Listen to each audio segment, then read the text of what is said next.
Nebuchadnezzar, king of Babylon, had conquered God's people in Judah. The king commanded that some of the young men who were handsome and intelligent should be brought to his palace. They would be taught the Babylonian writings and would learn the language. Among these young men were Daniel and 3 of his friends. The king provided food and wine for the young men, which had been offered to idols. Daniel decided that he didn't want to eat this food because it would make him unclean. He asked a man called Ashpenaz if he would be allowed to do this. Ashpenaz said he was afraid that he would get in trouble with the king because this would make Daniel unhealthy. But Daniel said, "Test us for 10 days. Give us vegetables to eat and water to drink.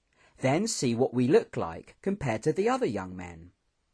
Ashpenaz agreed, and after 10 days, Daniel and his friends looked healthier and fatter than those who'd eaten the king's food. So they were allowed to carry on just eating vegetables. God gave the 4 young men great skill in learning, and he gave Daniel the ability to understand dreams. When King Nebuchadnezzar examined all the young men, he found Daniel and his friends to be the very best. When he asked them questions, they were 10 times better than all the magicians in the kingdom. One time, King Nebuchadnezzar was troubled by dreams. He called all his magicians and other wise men to tell him what he'd dreamt. They said he'd need to tell them the dream first, and then they could give him the meaning. But Nebuchadnezzar said they had to tell him the dream as well as the meaning, or they'd all be killed. When they couldn't do this, the king commanded that all the wise men in the kingdom should be destroyed. When Daniel heard about this, he asked to see the king. He told his 3 friends and asked them to pray to God for mercy. Then God revealed to Daniel the dream and its meaning. Daniel praised God and gave thanks to him. Then he was brought before the king. "There is a God in heaven who reveals mysteries," Daniel said to him.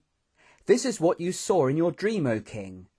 There was a dazzling statue with a head made of gold, chest and arms made of silver, belly and thighs made of bronze, legs made of iron, and feet partly of iron, partly of clay.